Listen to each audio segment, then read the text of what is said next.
Hey everyone, and welcome back to Majestic's YouTube channel.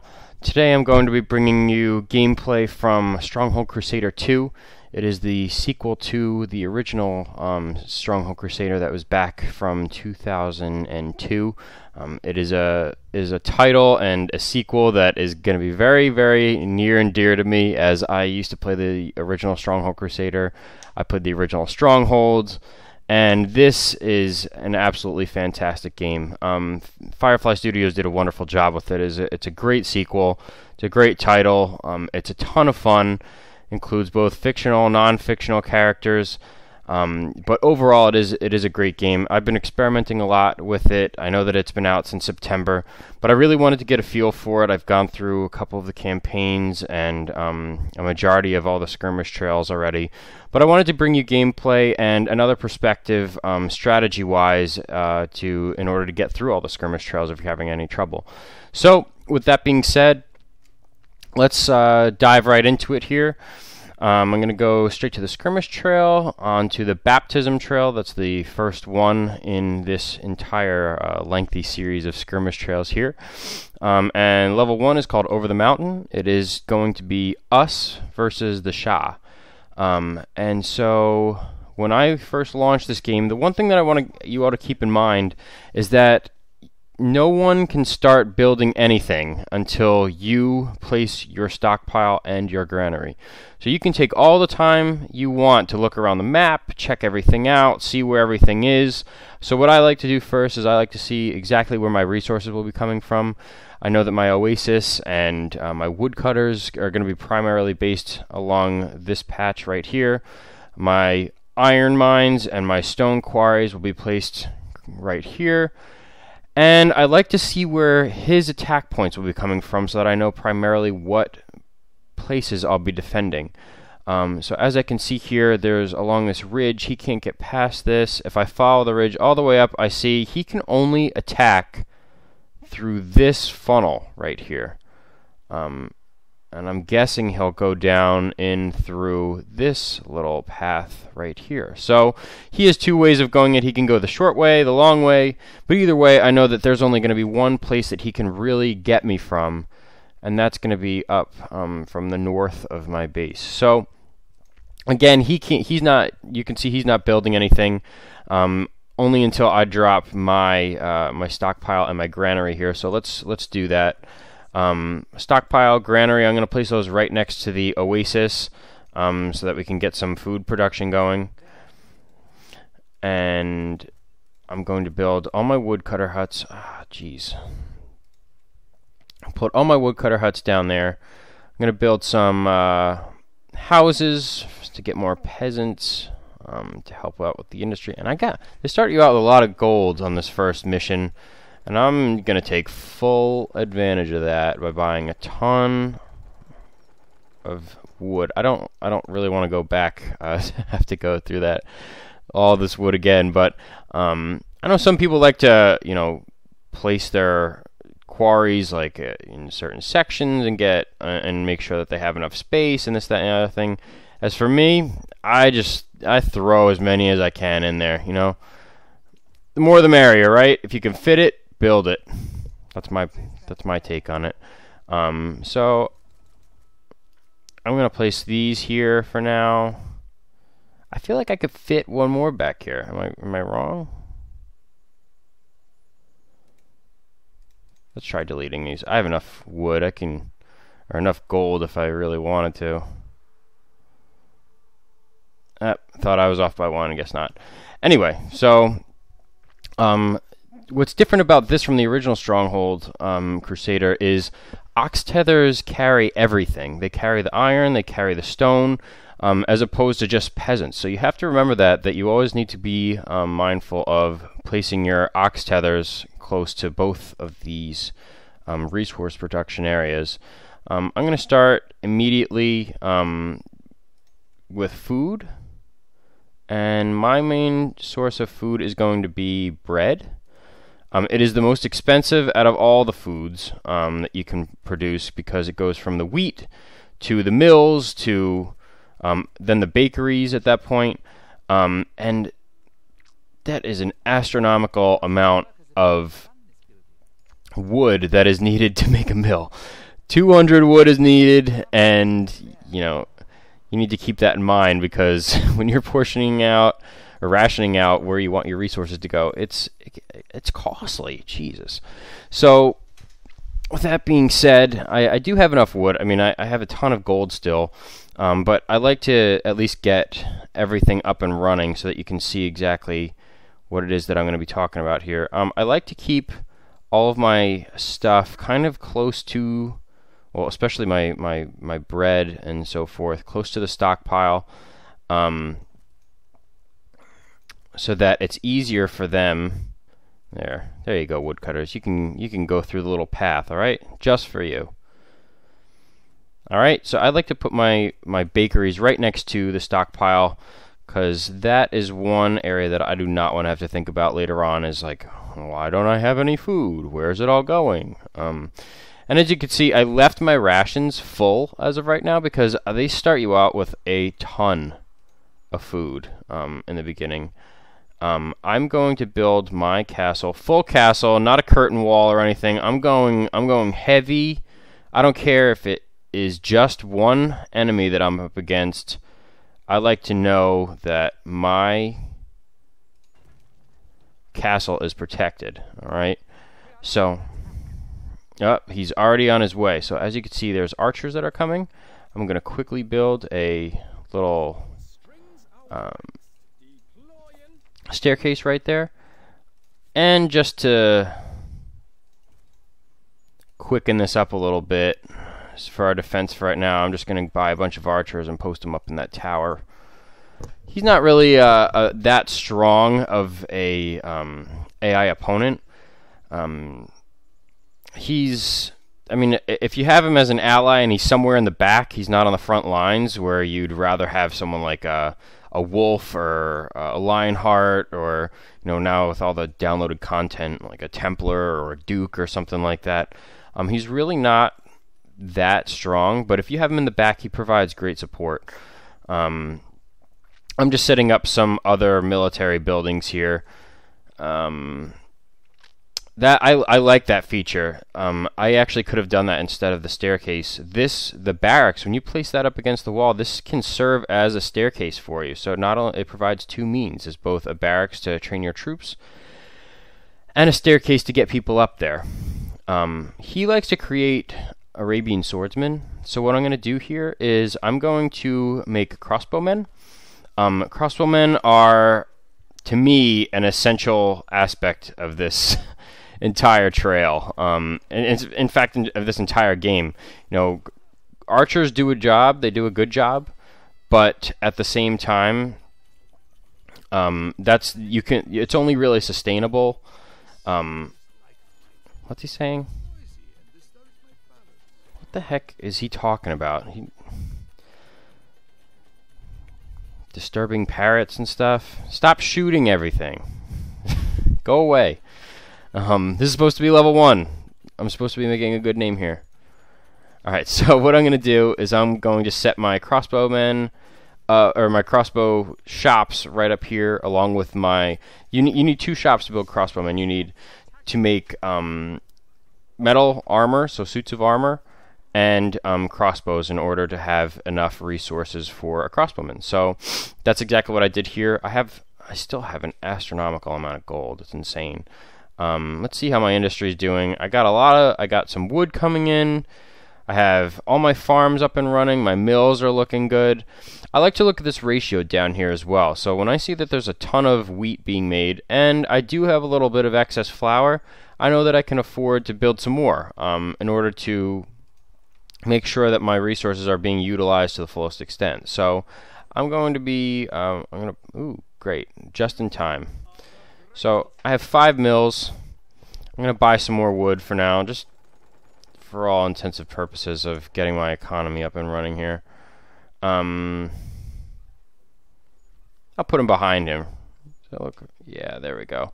I like to keep a little space in between each of them, just to make sure that everyone has the easiest means of getting by from a path standpoint. As you can see, I'm already making a ton of material. I have 10 crossbows. I don't really need the spears. I'm never going to make them. I don't really need the pikes either. I'm not going to make those. I love a heavy army. I don't care what the cost is. I know that there might be some critiquers that are going to come on and be like, why are you making that? That's so much money. You know, that's not a good use of resources.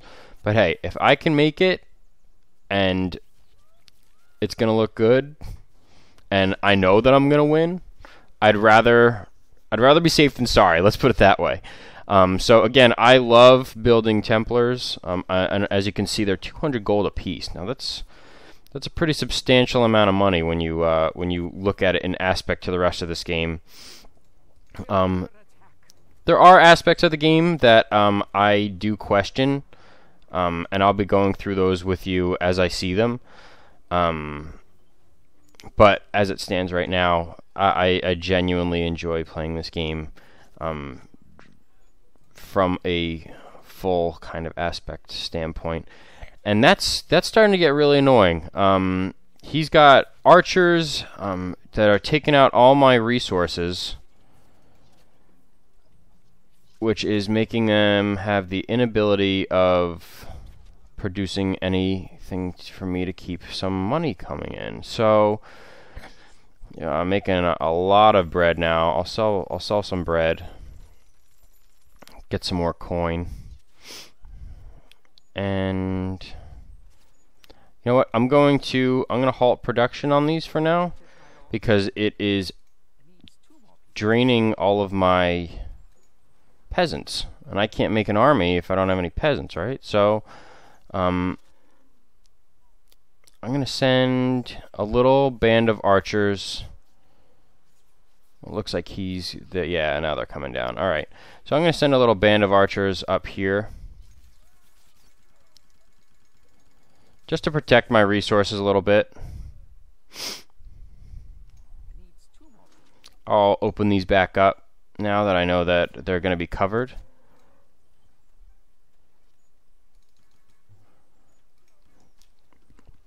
I know you might be thinking this might be a little bit of an excessive when it comes to defense, but again, I like to play the better safe than sorry card. I don't like to take chances with them, you know, eventually gaining the upper hand and destroying all my resources, or, you know, having a stronger army that can just overpower my wall, and then I'm sitting on my back heels wondering why the heck didn't I defend that a lot better earlier.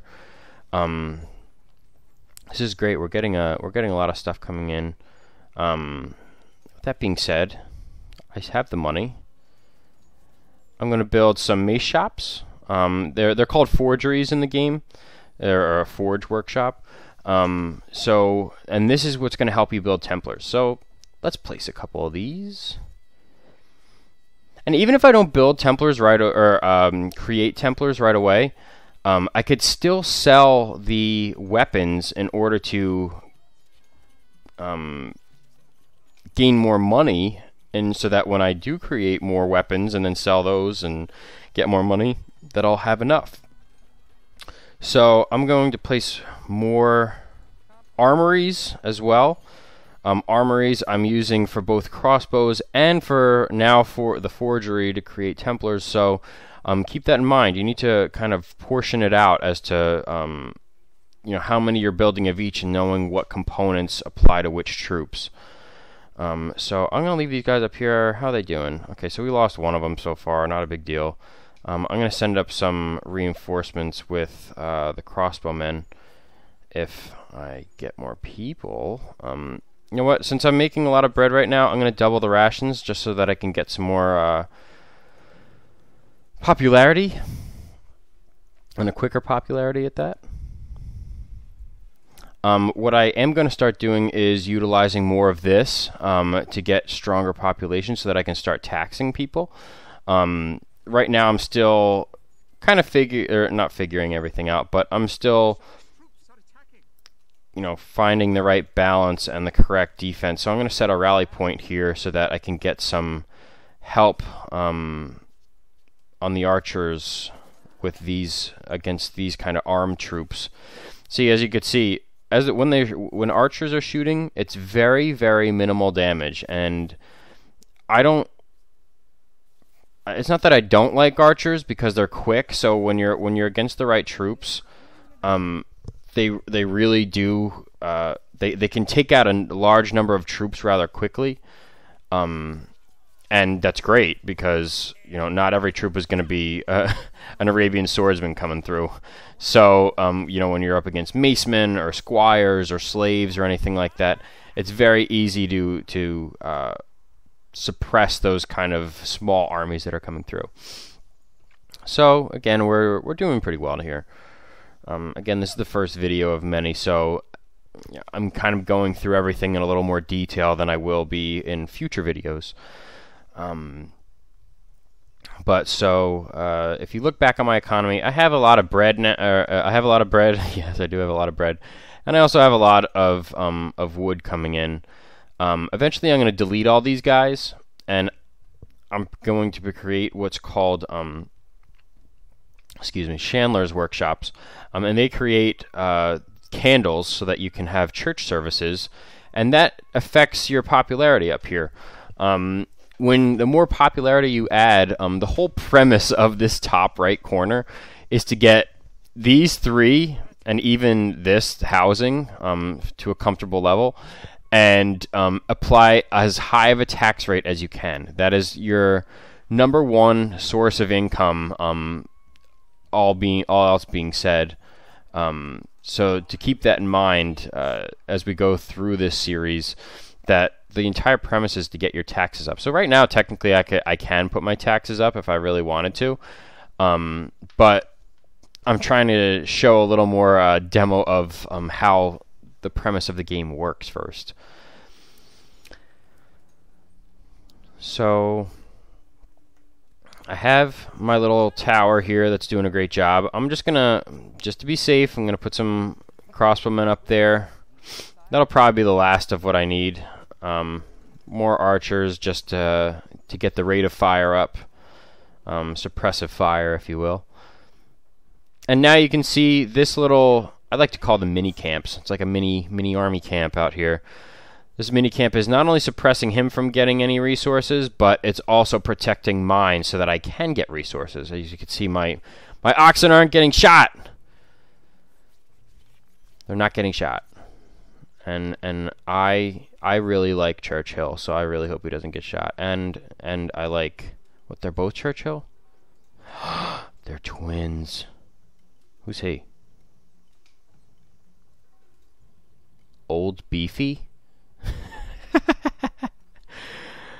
Even stuff like that. The developers bring a little bit of comedy into the game like that. You know, Old Beefy. I probably would never call a cow that, but that's great if that's what they decide to do. I think it's funny. So,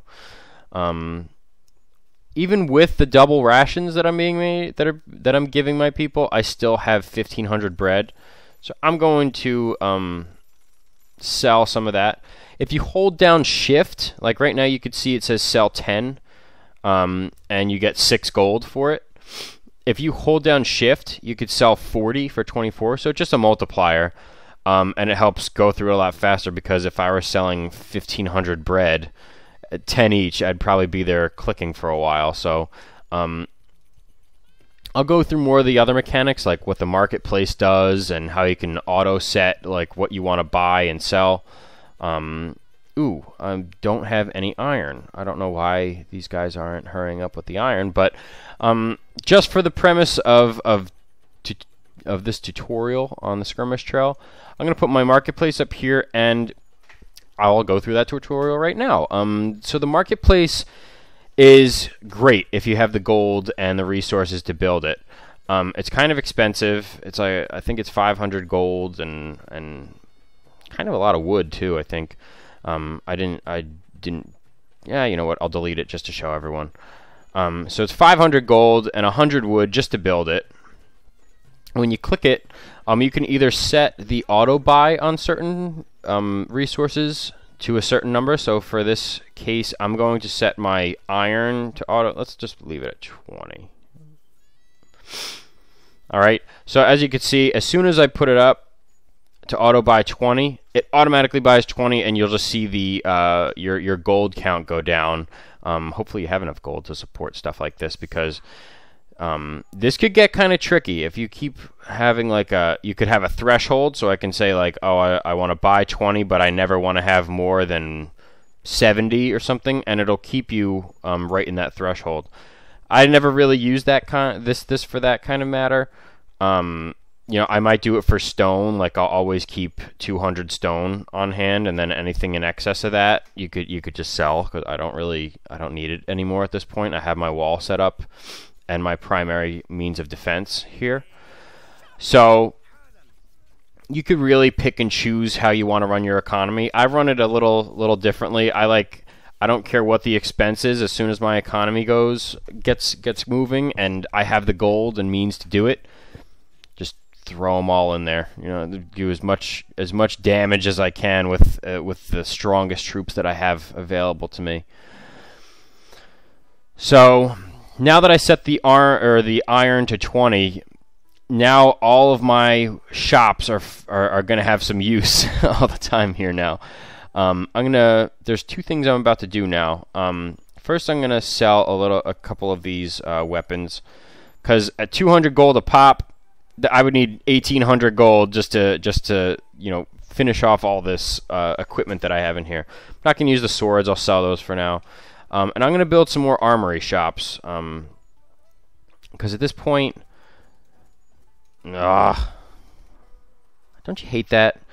You think you're doing good, you're on a roll, and where you're clicking, and then you screw it up by one square, and it just looks awful. Call it OCD. I call it organization.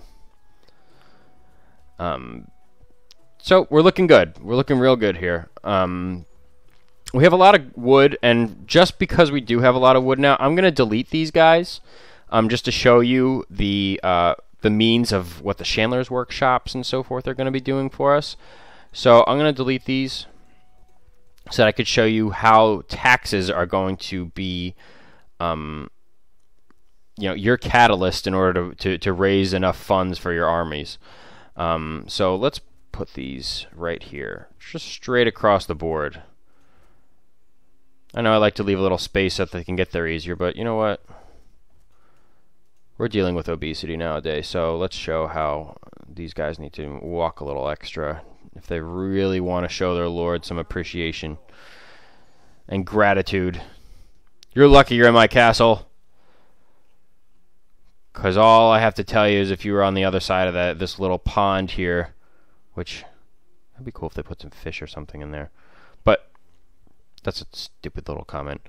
You don't want to be on the other side of that pond. You don't want to be any of these guys in a couple minutes.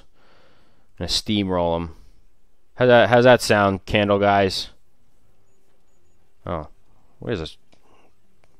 You guys are marching in unison now? Jeez. Maybe because I put you all down at once? Anyway, sometimes I like to just check it out, like how they actually build a candle or make a candle.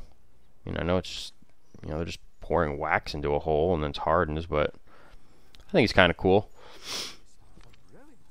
Alright, so now we're getting a larger population. As you can see, I'm 102 out of 102. That means all of my peasants are either at the campfire or are currently occupying one of the buildings that I have. So I always like to keep an even amount of space, like a lot of space actually, for my peasants to live in. I usually have, you know, a couple, like 10 or 20 extra slots that I like to have. Oh, great. I'm the greatest lord. Look at that. So, just for the premise of buying the church so that we can start church services and increase our taxes, the church costs 300 gold and 100 stone. So, I'm going to sell some weapons and armor here. Now, look at that. Look at how many weapons just rolled in over the past 5-10 minutes. Just, you know, because I did that auto buy on the iron. That's great. So look, I'm at 1,000 gold now. I'm gonna put the church. The church really doesn't, like, you don't need to have it in an area that is like in the middle of your base. Like, it's not essential to the stockpile as long as it's in existence. Really, that's what counts for your prayer services. So I was like, I'm curious as to which front end is the front. I feel like that's the front because that has the door, right? But then look at that side, the dome. Can you go through the dome? I don't know, but I'll give him a little extra space. I'll put it right here so that you could get down through here or whatever.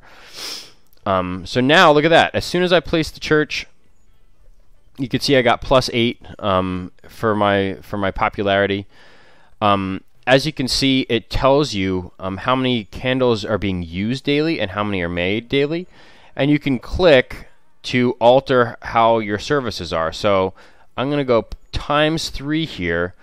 So I'm making 95 a day and using 74. So as long as I'm in the surplus area, yeah. So as soon as I go to ×4, it goes. I'm using more than I can make daily. So just for you know what, I'll add a couple more so that I could go to ×4. It's a good idea at this point. I'm gonna buy some wood.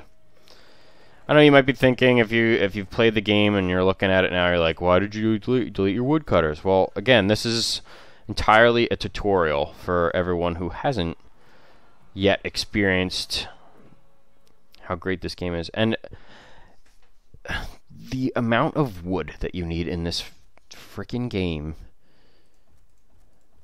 is absolutely insane. 50 wood just to build a guy to make some wax sticks. Some see that as a complaint. I see that as more realistic. You know, in the first Stronghold Crusader, it was ridiculous. Like, you could essentially build your entire castle out of like maybe 250 stone. Now just this tower alone costs 220.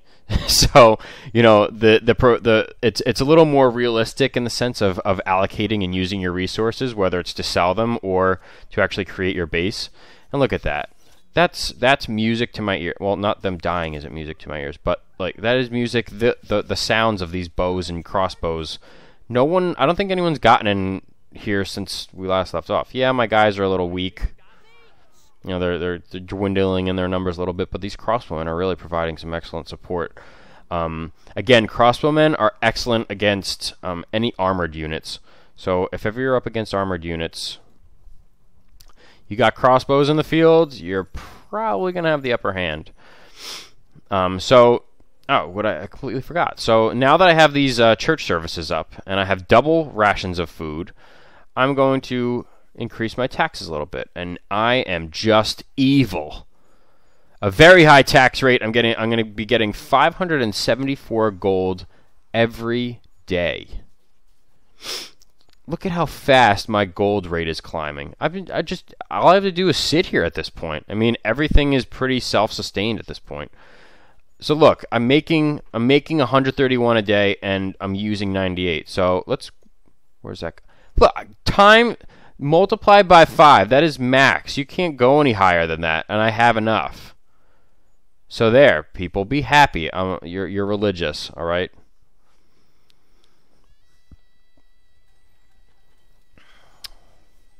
Alrighty. So as you can see, we have a little bit of excess wheat and flour here. I could build some more bakeries. Up here, you always have to be mindful of how many buildings and troops you have, because so many times, more often than not, especially when there's multiple, like if you're on an 8-player map and you have 7 AI opponents, you know, you're only going to be able to put like 75 max buildings, and maybe 150 troops or 200 troops, whatever they allocated to it. You just have to keep that in mind, and you wind up. But as you defeat opponents, like if you're on a 7-player map or an 8-player map, and you defeat each opponent that you defeat, each AI that you kill, this number changes. So, you know, you'll go up to 250 buildings or something, or I mean, that's a bad example because it's only 1 versus 1. But if you originally you'll have 75, and if you defeat an opponent, it'll go up to 100 or 125, 150, as you continually beat your opponents. And that just helps build a stronger economy. I mean, if you're beating the first guy, your economy is pretty much set. This is pretty much just going to speed up the process for you. So as you can see, I'm evil with my tax rate. I'm going to build some more hovels here so that I can get more peasants. I forgot to do that. Wood needed. Oh, wood needed? Well, I'm Senor Moneybags over here, so that's my depth of Spanish for you. And there you go. So now I have 152 peasants. And now, just based off the population going, you could see how many more candles are being used daily. So I'm probably going to turn this down in a like right now, actually, so that I can actually afford to keep making candles at this rate. Times 4, I'm still this is how quick, that's the popularity, but this is like the rate of how fast this bar accelerates to give you more peasants. So if I'll buy some troops first. Let's get some knights going here. I just like the look of them. So it's like watching tanks roll over a hill. That's what it's going to look like. As soon as they get up to this hill, they're going to be like, here comes artillery. Marching all in unison. I follow your banner. Dude, if you didn't want to follow my banner, you could follow your own banner with how strong you guys are. 200 gold apiece, though. Keep that in mind. It's a long process. You know, you have your armorers making weapons, and your forgery making or suits of armor, and your forgers making the maces for them.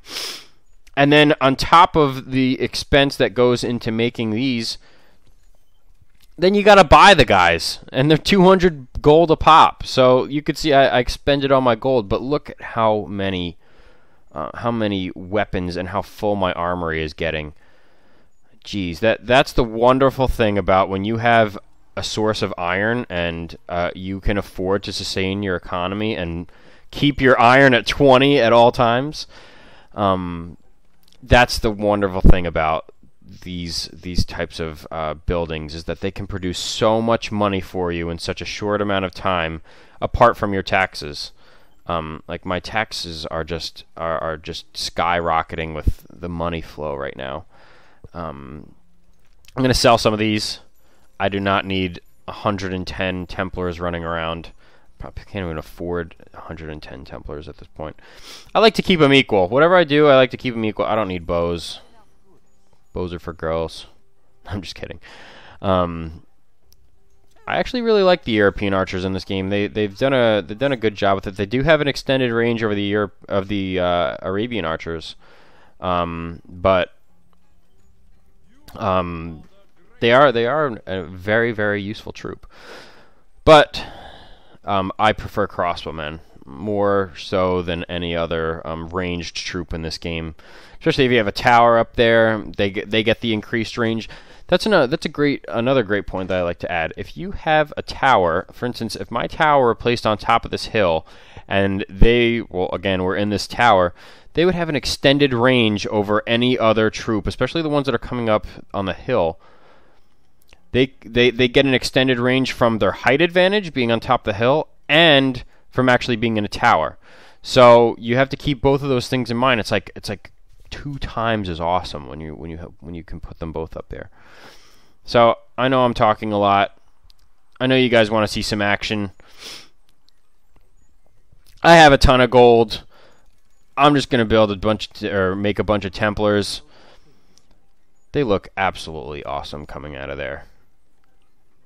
The design on these guys is fantastic, and they the description. If you ever were to click into it, I think I could actually click into it now, and you could. We are under attack. Just say the word. Yeah. They fight like the Lord. So they have more hit points and greater strength than any other troops. You know, if you want to put them on horseback, you need to make stables, which I can show you, because in these earlier missions, that's probably the only time I'm going to have enough gold to show you what a stable looks like. And they look majestic. Let's put it that way. No pun intended. So I'm going to go to the stables, and it's 150 gold for each one and 100 wood for each one. And they take up a ton of space. Do they have names? Borgioisi. Yeah, I don't know. What's her name? Silver. What was it? Ah! I keep clicking too fast. Silver. So you're both silver. Well, you both stand the same way, so I guess you can both be silver. I'll put another one. You need to leave. That's the one thing. Okay. This is gonna be my first critique. You need to leave space for them to get out of the pen. Which I guess, from a logistical standpoint, everyone would say, well, yeah, they need to be able to get out of the pen. But in the old Stronghold Crusader, as long as the stable was there and you clicked it, they automatically ascended onto their horse. Just a little difference that I needed to adjust to. Nothing major. So I'm going to put this right here and that right there. And each stable, I believe, produces 3 horses. I think. Yeah, three each. So 3, 6, 9, 12, 15. I have 26. I guess some of you are going to be on horses and some of you aren't. So don't be mad. You're just going to be a lot slower. That's all. I like to also make up fictional stuff. Like while I'm fighting, like I'm like, okay, so I have 15 horses and there's 26 of you, so 11 of you. I'll put you over there, and you, because you're staring off. I don't even know where. So the 11 of you are going to be the King's Guard, all right? So there. Don't be mad. You're doing a good job. Alright, so we're going to wait until these last couple horses come out. As you can see, there we go. So now they're all here. And when you hover over your Templars, there's the icon up over here, troops are unmounted. Click to mount horses. Or you can click Shift Y. That's just a little shortcut. But as soon as I click it, the horses will run out of the stable, and, well, you could see it. Oh. Well, I guess they just like, maybe that was a patch note? Did I miss something? They used to run from the stable in a line and stand next to the Templar until he mounted them or whatever. So, with that being said,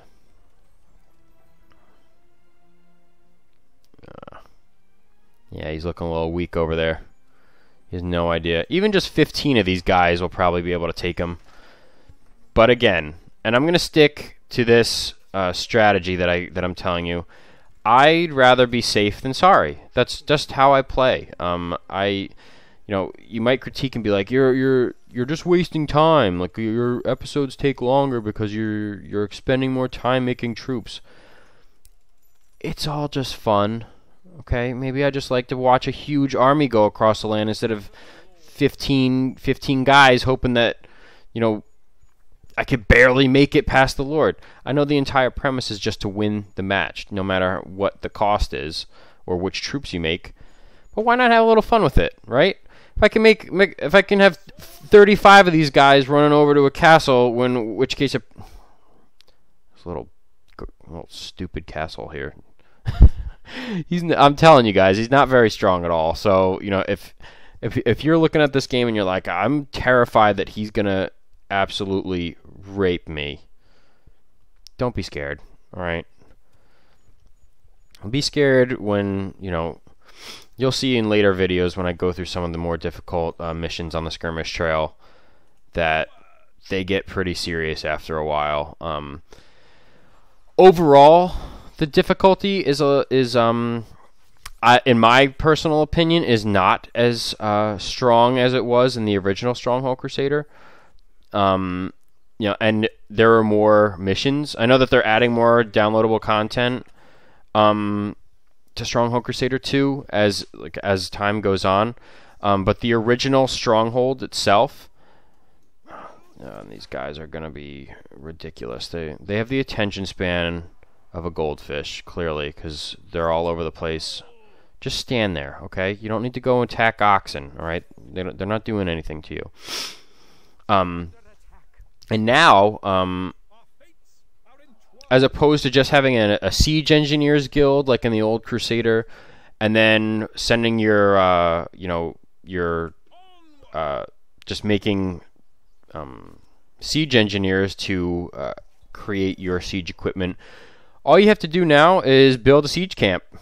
And you could put that anywhere as long as it's not on the enemy's estate. So you can't like put it right here and be like, well, you're screwed because here come 15 catapults right outside your door. So I'm gonna put that up here, just for some assurance to not get immediately destroyed. When they come out, sell some more stuff. Get a bunch of gold. Look like a champ. And by the way, if any of you guys if you are experienced players and you're viewing my channel now for the first time, and you would like to do multiplayer matches or something, I'm always up for it. Just shoot me a message or leave a comment below and just say next time you're available. I'd like to do a 2v2 or 1v1, a skirmish or something like that. Just let me know. I'm always up for, especially playing with so anyone who's going to be subscribing to the channel. Okay, so back to what I was talking about before. So now you have the siege camp built, and you could just click which ones you want. It costs 3 people, as you could see, 3 people to build a trebuchet and 400 gold. These will automatically, I guess, appear as soon as you have enough resources for it. I like to use the trebuchets more than anything else. They're slower, but they're absolutely devastating when it comes to sieging a castle. Normally, I take a lot of, I guess you could say ranged troops. Like I like to take a band of crossbowmen or something just to get all these guys off the walls and off the keep and so forth. But these are strong troops. Okay, if you have 35 Templars going to a castle, you're not going to really need much else, unless you're fighting one of the harder AIs in the game. For a guy like this, you don't need to do that. This is all just, I'm just showing you the game mechanics before you wind up driving yourself up a wall thinking that you need to build this fantastic, unbelievable, detailed, I have to have 15,000 archers going in front of my swordsmen. Like, this is, we're recreating the Siege of Jerusalem or something here. And look at that. These game mechanics are, personally, I love them, And look at the devastation. One volley, and he's getting messed up. Eat it, Shah. And look at this tower. It's got to be almost, yeah. So it's got about a third of its health left already, and that's just from 8 of these things. Sometimes I go overboard, and I'll do that in later videos.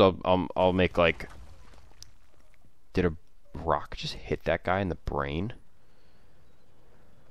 That's another thing that I think about. When I'm playing this, I would be like, what is the absolute worst way that I could possibly go in this game? And then watching something like that, or seeing a tower crumble and me just falling to my peril from these things hitting me, that is absolutely a horrific death. I mean, it's probably quick, if nothing else. But that's all. Alright, you know what? I'm gonna send these guys right up and you can see some of the action. Look at that. Yeah. Try and stop them. Please. Make my day. Problem is, the Templars' horses are a little weak.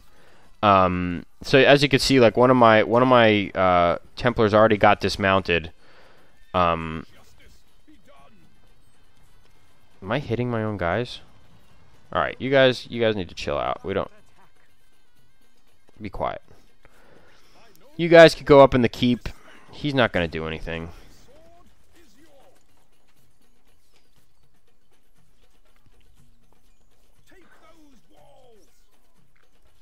Here we go. I like to suppress anything that comes out, or anything that they try and make. Although now in the new Stronghold Crusader 2, as soon as you click a troop that you want, they appear out of the mercenary post instead of being converted here from a peasant. Woof. Imagine you're one of these peasants and you're just like, hey.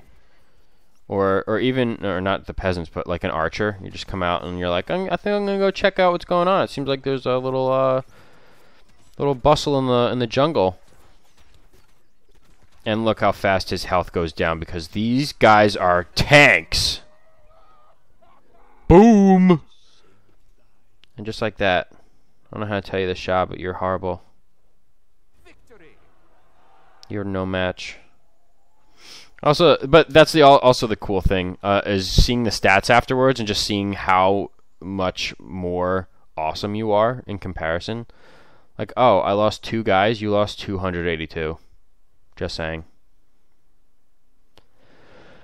So guys, that's the initial tutorial that I have for you today. This is again the Stronghold Crusader 2 Skirmish Trails. That was the first mission.